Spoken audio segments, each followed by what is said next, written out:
Welcome everyone to Vested Interest. This is Shane back again for another stock pick of the day. It is April 19th. Today we are going to take a look at Cisco. It's out of the information technology sector. Let's jump right into the video, obviously. Sorry about that. This is a page that I show you my investing criteria when I'm looking at any new stocks or any stocks in my portfolio. I do recommend you from time to time take a look at what you have in your portfolio, still see if it meets your investing criteria. This is a high level view of my investing criteria. I do look at more, but this gives me an idea of whether I want to do a quick deep dive or more of a deep dive on a stock, and this gives me a quick reference to say, okay, is this one I'm interested in? If it meets 4 of the 7, so long as it's not a financial company, I would do more of a deep dive, get into the financials, the business strength of the company overall, sales, revenue, debt, that sort of thing. And if it is a financial, I would look at 5 of 8, right? So 4 of 7 for not financials, and 5 of 8 if they're financials. We add price to book if it's a financial company. So that's kind of what you're looking at here. You can stop and take a run through that. It also kind of highlights how I put these videos together, why I'm focusing on the areas that I'm focusing on. Again, these are high-level videos to show you whether or not a company may be worth looking at further. So that is the criteria I'm looking for here. Now, back to Cisco Systems here. If you want to know more about them, check them out, www.cisco.com. First thing you should do is know the business, right? And they basically are around technology, right? So networking, all the things associated with it, wireless and mobility, access point, outdoor and industrial access points, security, right? They have a lot of computer security systems that they offer, or technology that they offer, collaboration, endpoints, conferencing, Cisco Contact. I know whenever I log on, it usually says, it's logging on with Cisco.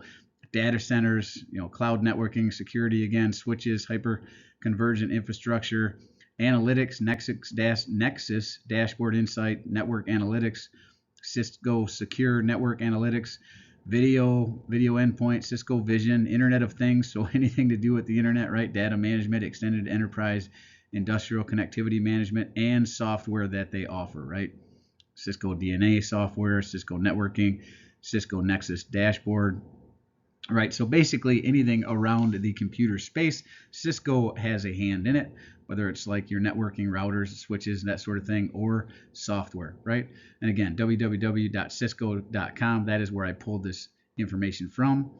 So go ahead and check them out if you are interested in the company.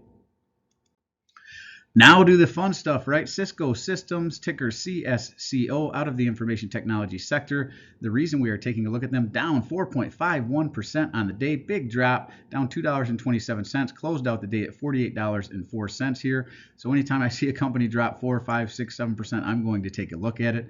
And this is one I own. So full disclosure, you'll see that here in a minute, my position here as well. And it actually looks like it may be dipping even further in the after hours, right?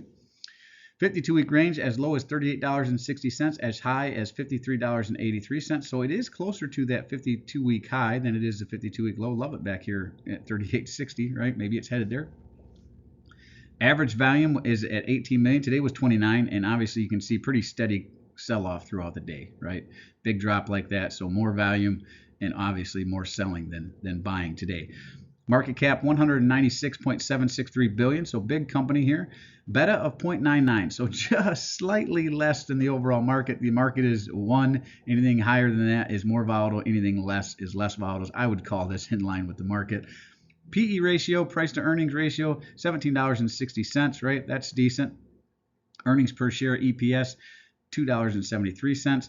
Next earnings date is coming up May 16th through the 22nd, somewhere in between there. For dividend is $1.56 paid out on the year. They are a quarterly payer. We'll see that here in a minute. And they have a nice dividend yield. Anything over 3% is very nice in my opinion. 3.10% here. Ex-dividend date was April 4th. We just passed that. So if you owned the day before April 4th, you will get the next dividend payout. If not, you'll have to wait.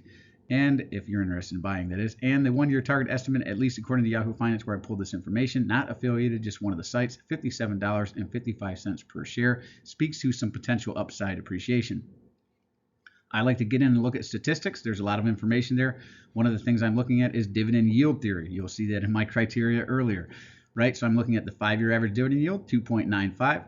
If the current dividend yield, 3.1, or what they call the forward dividend yield here, is higher, it speaks to some potential undervaluation. So this would be slightly undervalued according to dividend yield theory, right? If this number was lower, then it would speak to overvaluation. So potentially undervalued here based on dividend yield theory alone, right? You could be doing a discount cash flow analysis, whatever analysis you use to check a stock, but discount yield theory is one that I use high level to see if I'm interested to do a deeper dive.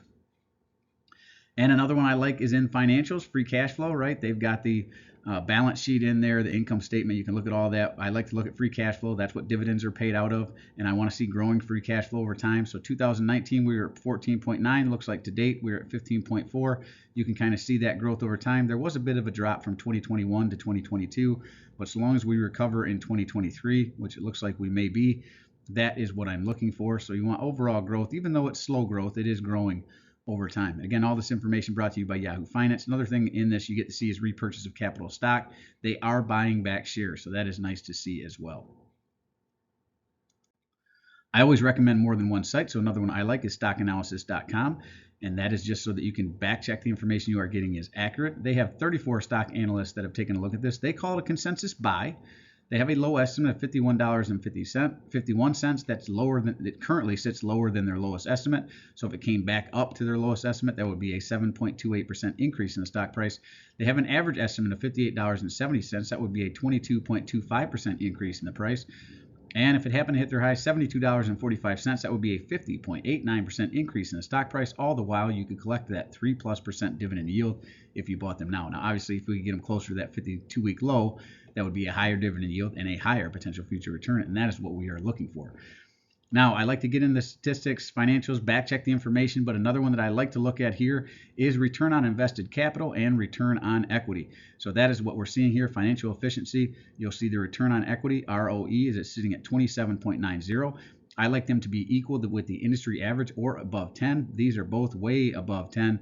Return on invested capital sitting at 49.60, and then, like I said, ROE, return on invested equity, is sitting at 27.9. So very nice, both numbers for that. So far, everything is checking out pretty well. And this is where I show you if I have any interest in this company. I am long this. Now I'm going to walk through this a little bit. Like I said, they're a quarterly payer. Payout ratio, I'm looking for 75% or below, unless it's a REIT or a company that has to pay out a higher rate, like a REIT has to pay out 90% or more. There's some other companies out there, BDCs, business development companies that pay out higher, limited partnerships that pay out higher dividend yields. So those I'm not as concerned with, but a regular quarterly paying stock, right? I want a 75% payout ratio or less. That gives them room to increase the ratio over time. It gives them room to buy back stock. It gives them room to pay down debt, expand, make acquisitions, that sort of thing. And I want dividend growth. So 2.68% is not a real fast grower, but it is growing. So I'm fine with that over time, right? You can see back here January 4th of 2023, looks like they were at 38 cents. Looks like they're going to raise it up to 39 cents in this payout on the 26th, right? So they've jumped up a penny. Again, not super fast growth, but they are growing. So nice to see. Now, as I said, I am long Cisco, right? And it is showing up a little funny because I have an option shown. So I went back into my spreadsheet. I own 148.631 shares of Cisco. My cost basis is $50.10. I would like to reduce that. So at $48, it's below my cost basis. That would put it in the buy range for me. Again, doesn't necessarily mean it should be a buy for you, but for me, this is in buy range. And again, I do have a covered call on this one because I own over 100 shares, 148. So if it happens to hit $55 by May 19th, I will be selling this at $55, and it looks like it's going in the right direction. Obviously, I do not want it to hit $55, so pulling back like this is good to see, though we do have some time, right? We've got a month out for this covered call, so it would have to rebound quite a bit to make it there, but it's a potential. But I did make $27.45 in premium for that call. Well, that is really it. Looking for value in the market. Cisco Systems, big drop today, down over 4%. Really, that's whenever I like to take a look at things. I do think it's a little close to the 52-week high, but again, it is below my cost basis. It is a company that I think is going to be here for the long term. I don't mind paying a bit of a premium for a company like that. It is one that I personally use every time I log on, and a lot of the businesses that I've been involved with or worked for typically use Cisco in their systems as well. So for me, this is in the buy range. Again, do your own research there, and you can see my criteria why I'm saying it is in my buy range, and that is why.